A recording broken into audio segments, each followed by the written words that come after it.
It's Beer O'Clock, and it's the Beer O'Clock show dragging its feet under the cloud of an episode 50 hangover from last week.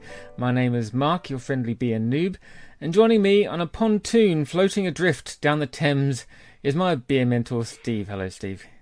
Good evening, Mark. How are you? How are you? I'm fine. How are you?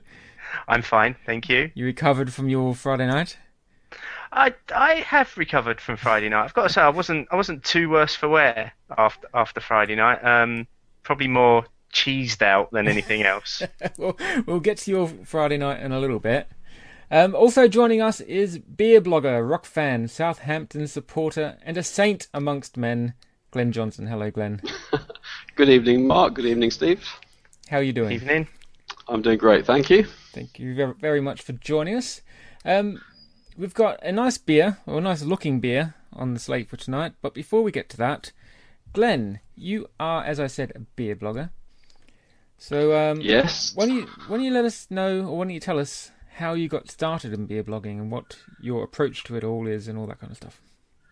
Well, I started about just over a year ago, I guess. I was working away in Stratford-upon-Avon, and a friend of mine visited for an evening, and he was just telling me that when I was showing him around some pubs, that I thought, as I know so much about beer, I should probably start writing about it.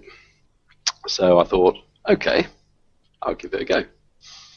And so I always try and drink different beers everywhere I go, and I always like to try and find different pubs wherever I go.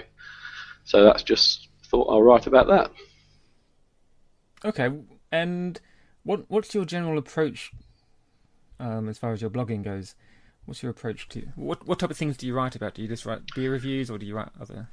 I try and mix it between beer reviews and pub reviews. I like to talk about pubs as much as beer, really.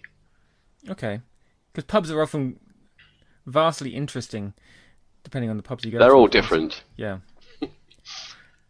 It's great finding that beautiful little pub in the middle of, like, hidden away from the rat run. It is, yes. I mean, when you've got the good beer guide, you know sort of what to expect from some pubs, but there's always some unexpected ones that you can find, and then they can become your favourites. Indeed. So, what would you say is your favourite style of beer? Asked me that a couple of years ago, I would have definitely said dark beers and the winter beers like porters and barley wines. But in the last couple of years, I've grown more and more to like the IPAs. Oh, okay. Steve's kind of going in the opposite direction now. He was a real IPA fan, and he's heading more towards the dark beers. I still love the dark beers. Always will. That's good, because we've got a dark beer tonight, so that's a good thing. But no, these 5, 6, 7% IPAs I absolutely love. Right. I'm getting a bit hopped out myself. Steve's scheduled almost nothing but heavily hopped beers this season. I'm just like, I just want something. I think that's just mild. The American style, mate. I think that's just, because we've been featuring American beers, it's their style to heavily hop their brews. Yeah, it is. Give me a nice mild English beer, with a slight peachiness to it, and I'm in hog's heaven. Oh, right, okay. Steve, you got some little bits of news from last week. We went to an event. I said in last week's episode that, thanking you for all you've done, and that you invite me along to these events, that I stay for a little while and don't talk to anyone, then I go home early. And that's precisely what happened on Friday night. So why don't you tell us about Friday night? You spoke to some people. I did. You spoke to a couple of people, but you did go home early and miss the best part of the evening. On Friday night, we were at the Gun in the Docklands for an event with Harvestoon. They were running a Meet the Brewer evening, and alongside that it was their darker beers, so the Old Engine Oil and then the Ola Doos 12, 16 and 18. It was all of their darker beers paired with various cheeses from a Sussex cheese farmer. Is that what you'd call him? A cheese man? A man who sells cheese and makes cheese. He's a cheeser.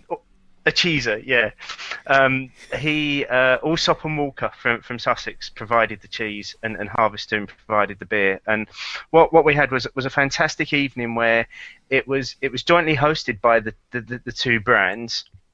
So we had Amy from Harvestone, who's their second brewer, and if you stick around at the end of the show, you can hear an interview that we did with Amy, which we recorded on Friday night. But Amy's role of the evening was to introduce the beers and to talk about the beers, and then the man's name, Arthur, I think. Arthur, thank you. All evening long, he was struggling with his name, and even now, 3 days later, I still can't remember it. And then Arthur would talk about the cheeses, and then it was just a case of enjoying the beers and the cheese. And the combinations worked really, really well. Don't you think, Mark? I mean, you did a couple before you had to leave, didn't you? Yeah. So we started off with, was it the 16 we started with? No, we started with the 12. Start with the Oladu 12. So we had the Oladu 12 and their farmhouse cheddar, wasn't it? That was the combination to begin with. Yes, yeah. Their farmhouse cheddar, I don't think I've had better cheddar before. It was amazing. And that paired with the Oladu 12, which, is a nice dark beer, quite bitter, with the creaminess of the cheddar and that slight mature tang to it. Perfect combination. And then we had the 16 after that, didn't we? We did the 16 after that. That was with, was that with the blue cheese? No, the 12 was with the blue cheese. 12 with the blue cheese, the 16 was with the cheddar. That's right, yeah. With the two types of cheddar that they had there, which and I found that, as you mentioned, that the cheddars for me were the highlight of the evening. Yeah.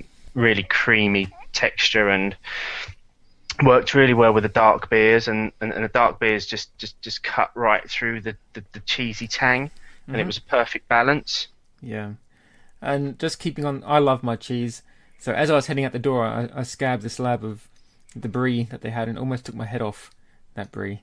It was strong as hell.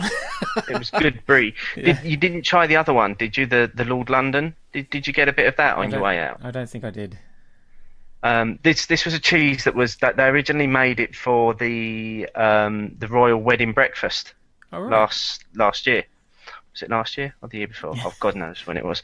But anyway, they made it for the royal wedding breakfast, and as a result of that, it's become very, very popular. But they paired that and the brie with the Oladu 18, which you had gone by that point. But the Oladu 18, in my opinion, is the best of the three beers, unless you're doing the 30, which trumps all Oladus. But it just, because it just had a much smoother, much rounded texture to it, where the 12 and the 16 had a lot more of the roasted flavours. The 18 was so much smoother, and it just perfectly complemented the cheese. Okay, cool. And this cheeser, they have a stall at Borough Market. Apparently, they're the only British cheeser at Borough Market. So I think we've got to find out what the official term is for someone who just can't keep calling them cheesers. It's cheeser from now on, damn it. He's a cheeser. Oh dear. But no, it was a great evening, and it was good to chat with spend the evening chatting with Amy about the brewing at Harvestone, and as I say, that there's quite a lot of that in the interview at the end, and she also talks about some new brews that Harvestone have got coming up in the new year as well, so make sure you stick around for that. But I'd just like to, at this point, thank Sean Voss from Harvestone, who invited Mark and I down to the evening, and we did have a good evening down at the Gun in the Docklands, and so thank you very much, Sean. Appreciate the invite. Okay, we've got a couple more things to talk about just before we get into the beer. First is the Crimbo Crawl, which is only a couple of weeks away. 12 sleeps. 12 sleeps. So by the time people hear this, it'll be the following weekend. Still time to sign up. You can sign up via the website. and we're basically, how many pubs are we hitting now? I'm umming and ahhing at the moment as to whether we're going to do Tap East or not, which is the last pub on the route. Yeah. I've been there a few times recently. It's a great place, but it does feel a bit of a novelty bar because of the fact that it's in Westfield. Right. There's a decent range of beers, but every time I've been there, they don't seem to have any decent beers on. They've got a good bottled range, but it is quite pricey in there, and there's not a great selection on the food either. Mm-hmm. So I'm You're not really selling it to us, mate. Yeah, I know. I'm just toying with the idea of maybe not doing Tap East, Okay, but so if we certainly skip, seeing how the day goes. if we skip Tap East, how many pubs do we have lined up? Hang on. 1, 2, 5. Five, I think. That's fair.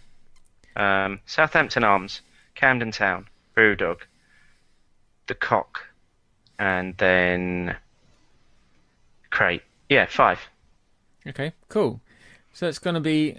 We'll be spending a decent amount of time in each pub as well, so... Yeah, if we drop the one off the end, we can just afford to spend a little bit longer in Yeah. each of the pubs. That's all. Cool. But we'll see how the day goes. So that's on December 14th. You can sign up via the website. Doesn't cost anything.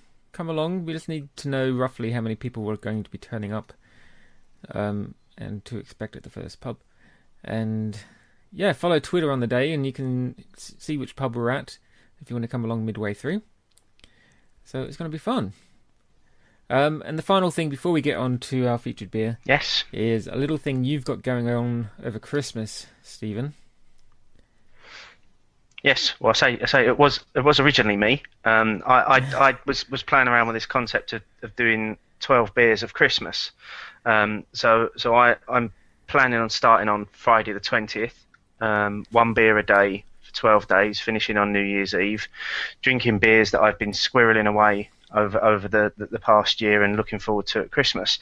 However, it would seem that a few people on Twitter kind of got wind of what I was doing and then kind of thought it was kind of an organised thing that we were doing as a show. So Okay. I've kind of now made it into an organised thing that we're doing. So this is it. This is the concept now. It's the 12 beers of Christmas. It starts on Friday the 20th of December and it's 1 beer a day for 12 days. What I'm going to be doing is I'm going to be doing a daily blog. So I'm gonna post what beer I've drunk that day, what I thought of it, and a picture of it.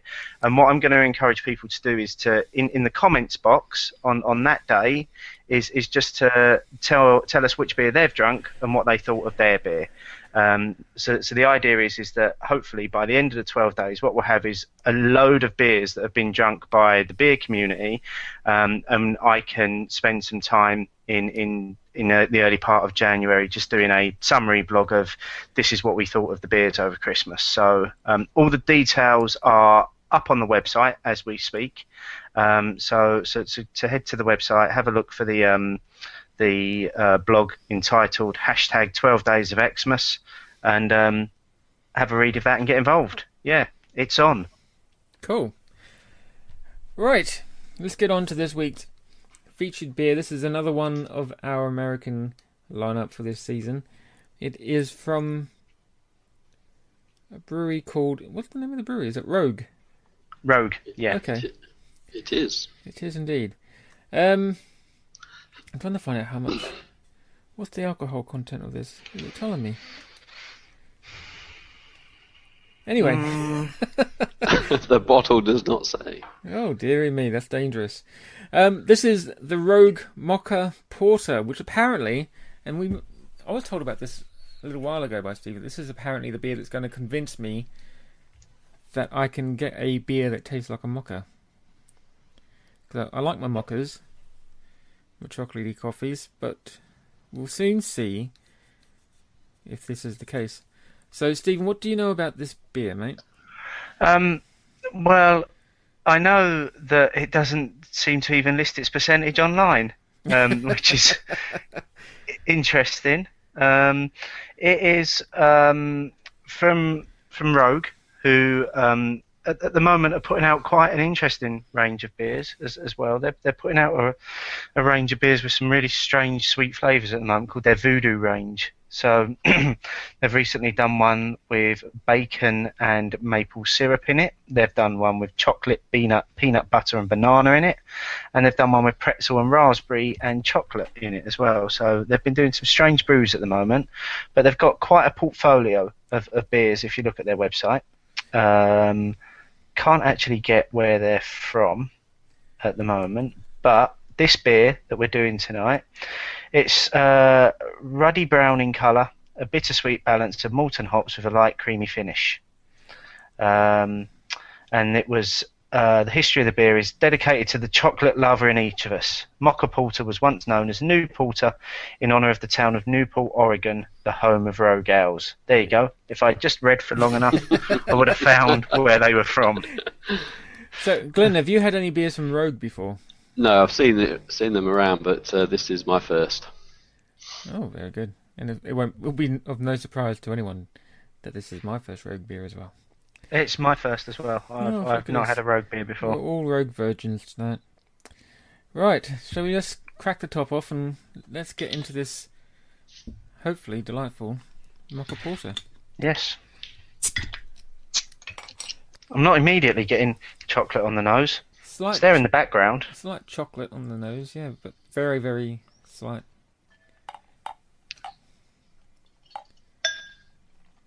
More fruit. Yeah, once it's out of the bottle, it's more fruity than chocolatey. Yeah, it's got kind of like a chocolatey fruit. There's not much to the nose of it at all, really, is there? No, it's like there's an ever so subtle creamy chocolatiness to it, but there's certainly some fruity hoppiness there. Yep, there's some berry notes in there. There's nothing overpowering on the aroma. It's all kind of light aromas that are in there.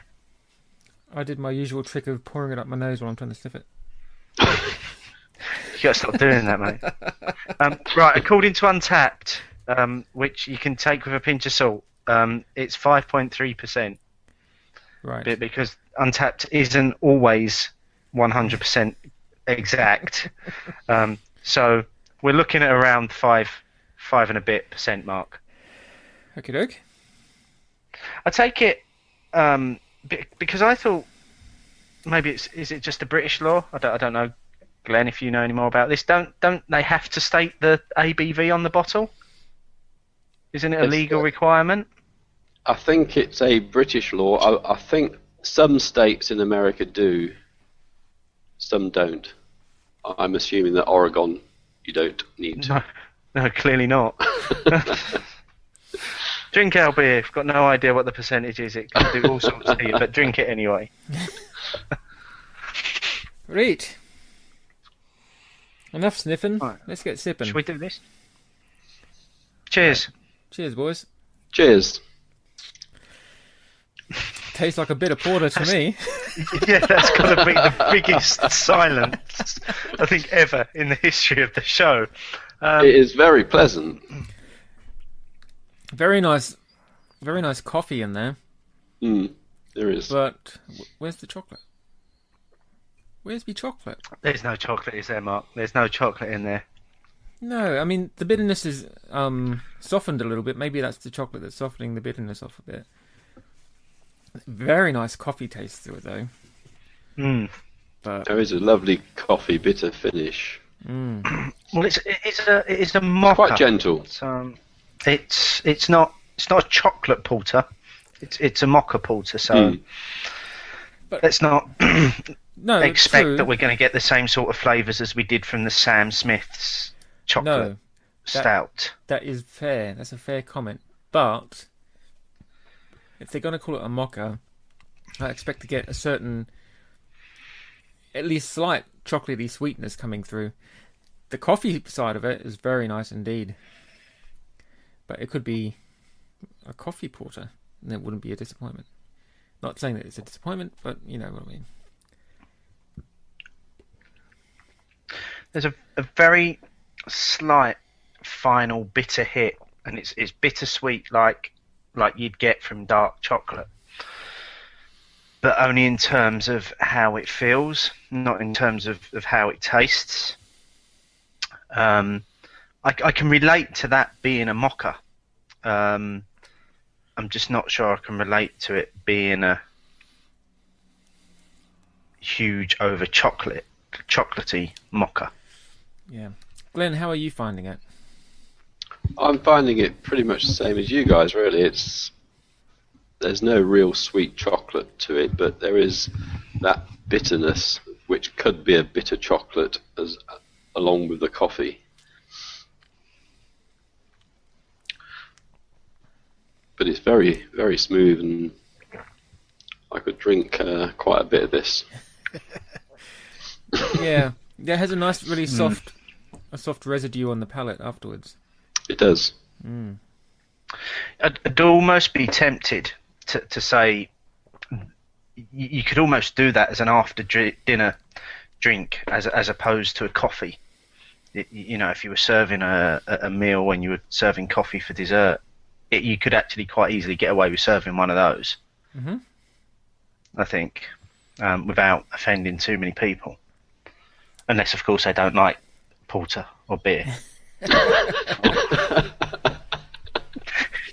In which case, oh well. Yeah, well, unlike some porters and darker beers we've had, the roasted notes on it are softened. They are, yeah. They are quite soft. It's not as thick as I thought it would be either. I thought, and I think we've mentioned this before. Sometimes you get beers that they're all liquids, but some beers feel thicker than others. This feels quite liquidy. That doesn't make sense.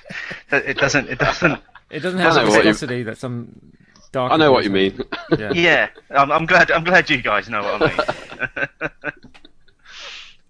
The one thing that is really pleasing about it is, and just picking up on what you were saying in the intro, Mark, in terms of the other American beers that we've done, it's not slapping you in the face with hops. They're there, mm-hmm. but they're very much in the background, and they're only as a balance to the roasted flavours. Yeah, to be fair, I haven't even thought of hops since I started tasting this. It's all about the roasted coffee flavours and that smoothness around the edges of it. You don't even really get it on the aroma either. No. Glenn, how would you rate this against some of the darker beers that you've had, or say your favourite darker beers? I would say it stands up to them very well. My favourite porter is probably the Norfolk Nog from Woodford's, which I haven't had for quite some time, actually. Can't say I've come across that. Oh, it's absolutely gorgeous. Do you get many Norfolk beers down your way? Have you got many pubs that stock them? No. I was living in Norwich at the time when I fell in love with that beer. Oh, okay. What's the beer scene like down your way? Because you're on the south coast. Some of the local breweries are very good. Some of them not so. Dark Star is obviously the one that's probably most nationally known. Yeah. And I do love their beers a lot. Langham Brewer is another one that I particularly like, which is another West Sussex brewer. Firebird is a new one that Bill King has just started, from the old King and Barnes man. Hampshire breweries, I'm close to the border with Hampshire. I don't tend to like the Hampshire breweries quite so much. In fact, very bland would be a good way of describing it. Okay. So yes, I do prefer the Sussex breweries to the Hampshire ones. What's that brewery that Stafford's always loving up, Steve? Harvey's. Harvey's, yes, their old ale is absolutely fantastic. Their winter beer. I've always found their their classic, that the Harvey's Bitter is a bit hit and miss, dependent on where you're getting it from and how it's been kept and served. Sometimes it's a really, really stunning beer, and sometimes it's just utter tripe. Yes, it's quite a fruity bitter as well. It's not the sort I would tend to go for normally. How are you finding this beer as we get closer to the bottom? Oh, you're almost done, Steve. Yeah, it's kind of You got a dribble evaporated, left. I think, a little bit tonight.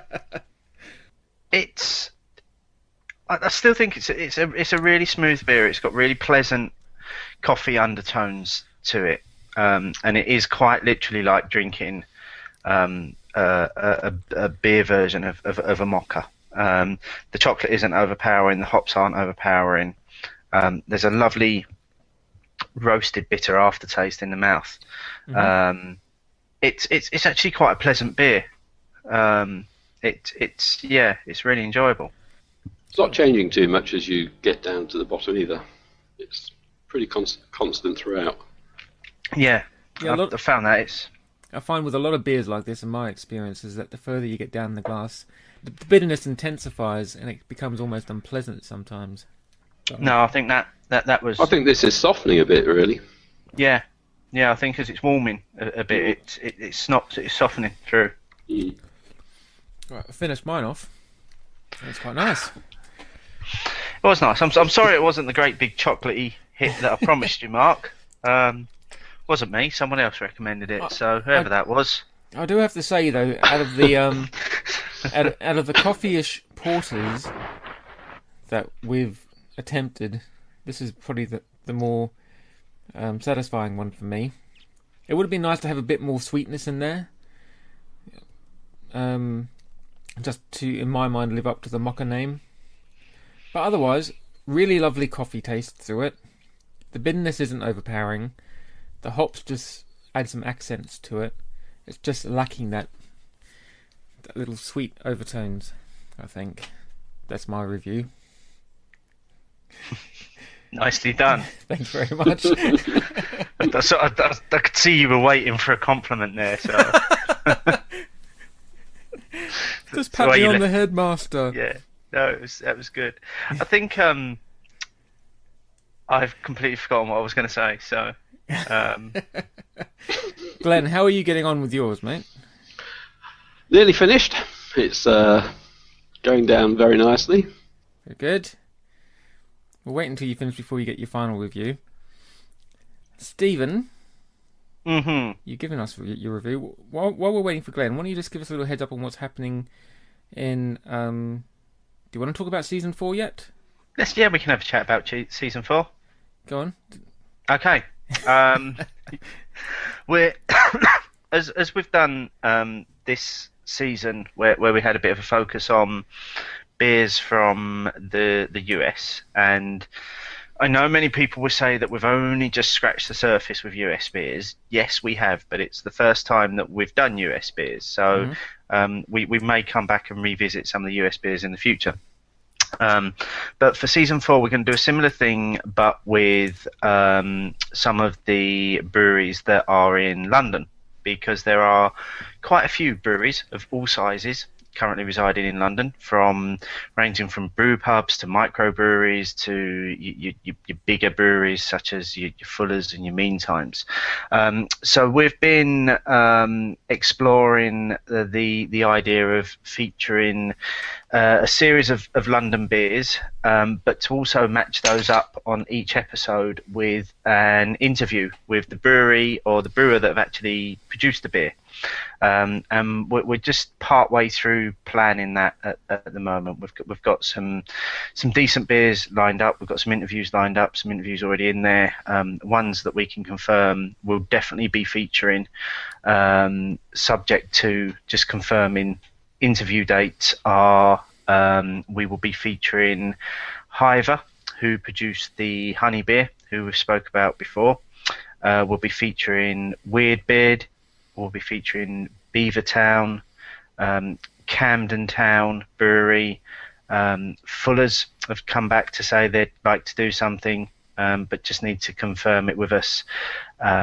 Honest Brew, and I think that's about it in terms of who's actually confirmed so far. We've got feelers out to a few other breweries, and we're just waiting for those to come back as well. But yeah, it's looking like a good season, and interspersed between those London beers, we'll be trying to bring back a few more of the supermarket staples that we've maybe not done so much this season.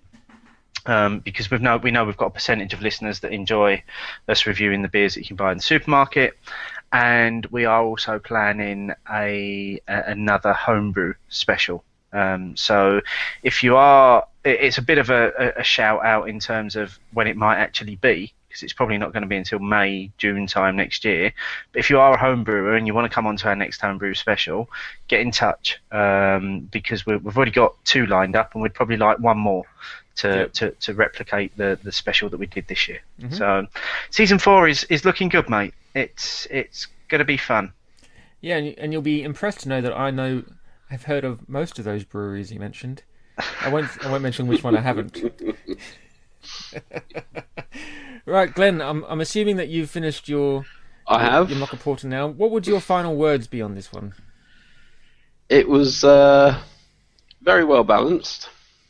It was there was some hoppiness in the aroma, I thought. Not much sweetness there. It was more coffee bitterness, and it tended to be less bitter as I got down the glass. Yeah. Overall, a very, very smooth, pleasant porter. Yeah, I found the bitterness kind of tapered off really nicely towards the end. It was quite pleasant. Yeah, cool. Agree. Glenn, I'm going to put you on the spot now, and we're getting close to the end of the year, and I want to know what are your favourite beers that you've had for the first time this year that really stood out? Oh, God. You can give me 2 or 3 or 5 or whichever ones immediately come to mind. Okay, I had one. There was a beer I had last week for the first time. It was absolutely fantastic, which was Buxton Gold from the Buxton Brewery, of course, in Derbyshire, which was a very hoppy. It didn't say it was an IPA, but it was very IPA-ish. Right. That was just over 5%, I think. One of my favourite ones from this area was the Langham Brewery Arapaho, which was a 4.9% American Pale Ale, which was very, very pleasant. Believe it or not, a lot of the Dark Star beers were ones that I hadn't had before this year, because I've been working away quite a lot. I'm quite new to a lot of the Sussex breweries, and there's so many coming up now as well. Yeah, a bit like London, really. Another month, another brewery. So yeah. So the Dark Star American Pale Ale was another one for the first time. So a lot of American Pale Ales, really. Cool. Every time I see one, I try it, and there's another beer I fall in love with. And so your love of the hoppier beers grows. Yes, as you get definitely. more into them. Cool. Well, thanks for that. Apologies for putting you on the spot. I just thought of No it while problem. Steve was talking about 2014, as I thought, I'm going to really embarrass Glenn by asking him a question that he wasn't prepared for. Right, well, that's the end of this. Glenn, thank you very much for joining us. We really appreciate it. Thank you for inviting me. That's perfectly okay. It's been a pleasure to have you.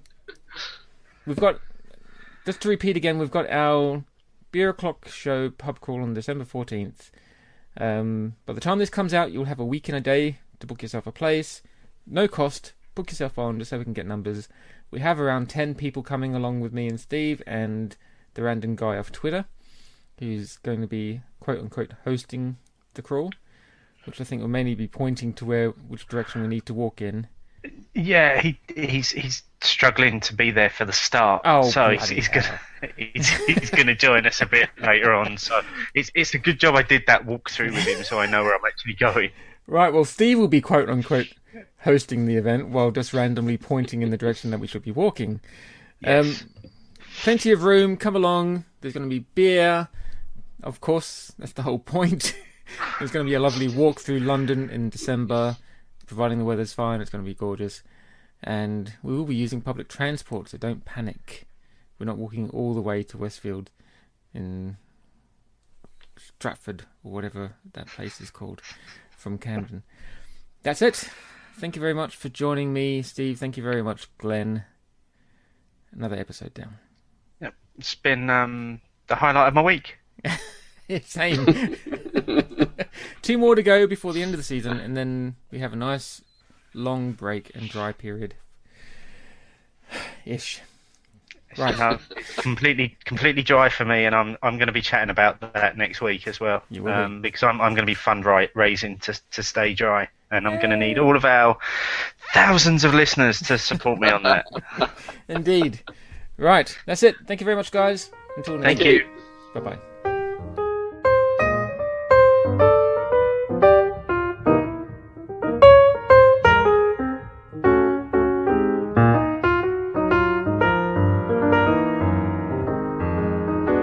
It's Bear O'Clock, and it's my pleasure to welcome Amy Colburn, Yeah. Harveston's second brewer, to the show. Welcome to our show, Amy. Thank you for Thank you for giving us a little bit of your time this evening. I suppose first question is, you're the second brewer. What does that mean? It means we have a master brewer, Stuart Cale, who's been with the company for 19 years, and I am second in line to him, so I'm in his second command. So I run the brewery, I run production of the brewery now. Okay. And how long have you been with Harveston? I've been there for 5.5 years. Okay, so that's quite some time to Yeah, have been it's there. been well, yeah. What did you do before that? Actually, Harveston was my first brewing job. So before there, I was studying for my brewing and distilling degree. Okay. So I graduated in 2008, and as soon as I graduated, I started at Harveston Brewery. Okay, and obviously enjoying your time at Harveston? Of course, yeah, I love it. I love Excellent. it. What's do you have a favourite style of beer to brew? To brew and to drink are two different things. So To brew, we'll come on to what's your brew, favourite beer later. I like brewing the dark beers, so the Oladu. Yeah. That's one of my favourite. It's probably the most challenging brew we do, but it's one of my favourite ones to do. Okay. Excellent. And on the Harveston website, you're on record as saying Chihalion is your favourite Harveston beer. Is that right? The classical answer, it depends on where I am, who I'm with, what mood I'm in, what I'm doing. I can't say I've got a favourite because I like them all. And it depends on, as I said, where I am, who I'm drinking it with, whether I'm eating or just out for a drink, if it's cask, keg or bottle. My favourite will change every time. Okay. Interestingly, while we've been at this event this evening, which we'll come on to in a second, I've actually had someone tweet us that was at an event in Scotland a few weeks back, where they were doing a vertical tasting of the Oladu, and they were saying that are we doing them on bottle or cask tonight? Yeah. And they're interested in what's the difference? How does the beer translate from being in a cask, which comes out at about 11%? Yeah, it's about 10.5%, 11%. Yeah, being in the bottle, which is about 8%. What's the differences between them? I think when you get it at cask strength in a cask, you can really taste the higher ABV alcohol that's in there. That's more prominent on your palate than it is in the bottle. The bottle's a nice 8%. At that ABV, it creates a really nice rounded flavour. You're not overpowered by the kind of alcohol solvent flavours that you can get. The 10.5%, 11% has that hit there, and it's very prominent, but it still sits well with the other flavours that are there. So there is quite a marked difference between the two. Okay. And tonight we've been at this event at the Gun in Docklands, where we've been sampling your darker beers with various cheeses. How did that come about? Did you have any part of that, or was that? No, actually, Sean Boss, who is our sales guy in London, he actually arranged this event tonight. I just got the call, can you please come down and do it? And I said, yes, of course. And how have you found the evening? Has it been a good experience? Yeah, it's been really good actually. I like coming down to London and seeing where our beers are and how they're being perceived. So tonight's been really good to do it in a different context. So normally we come down and it's just a general beer tasting. You have the beers in front of you, we go through the flavour profiles. Tonight, to pair it with cheese has been really fun, and it's been something different that we've not really done a lot of. And to do it in London with a different kind of crowd to normal, it's been really good fun and really, really nice to see the reaction to the beers. And to be able to explain a bit more about the process of making Ola Do and how it came around. So. And what was your favourite pairing? I think the Ola Do 16-year-old with the Mayfield was probably my favourite one tonight. I think I've got to agree with that. Yeah. That they just worked perfectly they were lovely, together. Yeah. You do quite a range of beers at Harvester, and it's not a massive range like some breweries. You've got sort of a core range and then some seasonal stuff. Tell us a little bit about, firstly, your seasonal offerings. How do they come about? How do you decide what you're going to brew and when you're going to brew it? At the end of every year, we agree our seasonal calendar. So we agree the styles we're going to brew, the names of the beers, the ABVs, or the kind of the nitty gritty of it. And during the previous year, we try and do some trials. We have a small trial kit in one of the guys' sheds.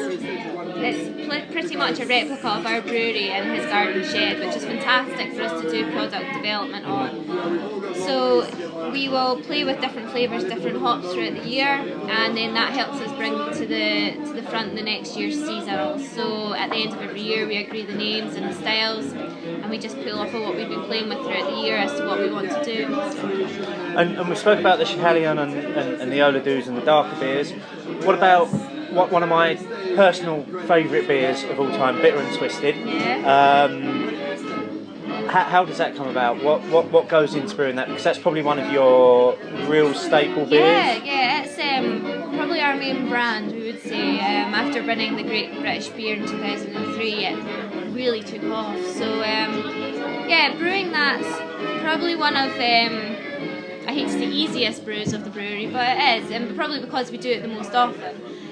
So into there we've got our lager malt, our crystal, oats, wheat.